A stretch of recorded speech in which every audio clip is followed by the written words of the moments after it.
జీడిపప్పు, బాదం పప్పు అండ్ కిస్మిస్ తీసుకున్నాను అండ్ బెల్లం, తరిగిన బెల్లం. ఇది చాలా కష్టం, ఇది తరగడానికి చాలా టైం పట్టింది కొంచెమైనా.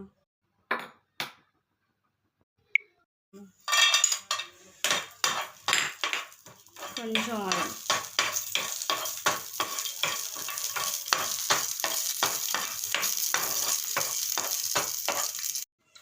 చిన్న గ్లాస్ ఏమి తీసుకున్నాం.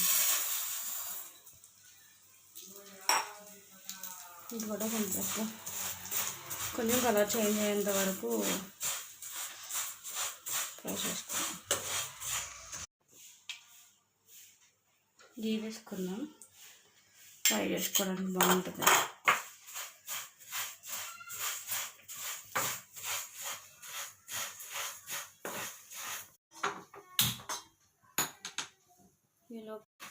సరే కలర్ చేంజ్ అవుతుంది చూసారా.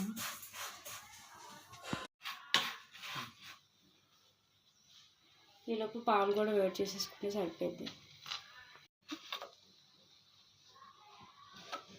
కలర్ కొంచెం ఎట్లా చేంజ్ అయ్యేంత వరకు కొద్దిగా వేసుకున్నాను.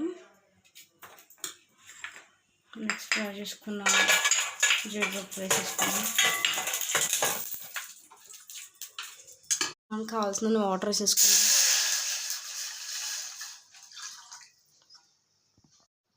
యాలకులు కూడా బాగుంటుంది. ఇలాచి పౌడర్ ఉంటే ఇంకా బాగుంటుంది, లేకపోతే ఇలా యాలకులు దంచేసి. నెక్స్ట్ మనం తురుముకొని పెట్టుకుని వల్ల ఇది మేము ఫ్రిడ్జ్లో పెట్టాము, సో ఇలా ఉంది.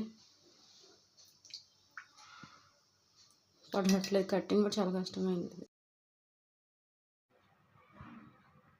బెల్లం, మనకి స్వీట్స్ సరిపోతే ఇంకా చక్కెర కొంచెం యాడ్ చేసుకోవచ్చు. కిస్మిస్ యాడ్ చేసుకున్నాం.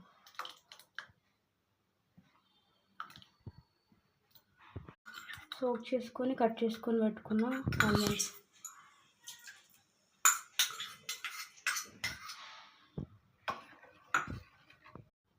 2 స్పూన్స్ ఆఫ్ షుగర్ తీసుకున్నాం. Sugar and mixing.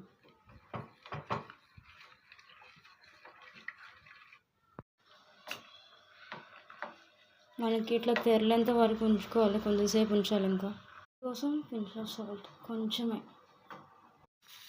ఇలా తెరలేంత వరకు ఉంచాలి.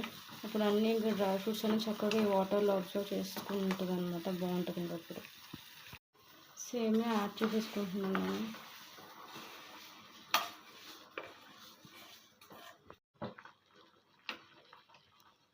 ఇది ఎట్లా కొంచెం సేపు ఉడకనివ్వాలి. ఇది కొంచెం ఉడకనివ్వాలి, మనం క్యాప్ పెట్టేసుకుందాము. ఆల్మోస్ట్ ఉడికినట్లే, ఆల్రెడీ వేపుకొని వేసిన సేమే కదా, త్వరగా ఉడుకుతుంది.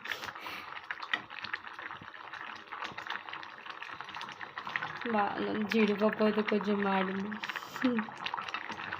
సో కాచి చల్లార్చిన ఇంకా యాడ్ చేసుకున్నాం.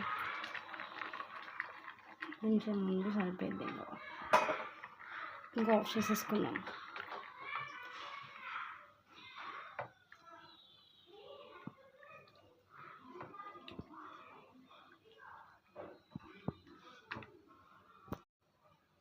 సేమియా పాయసం రెడీ.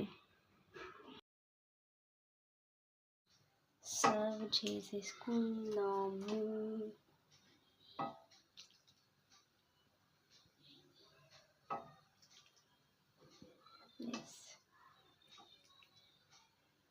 సేమియా పాయసం రెడీ.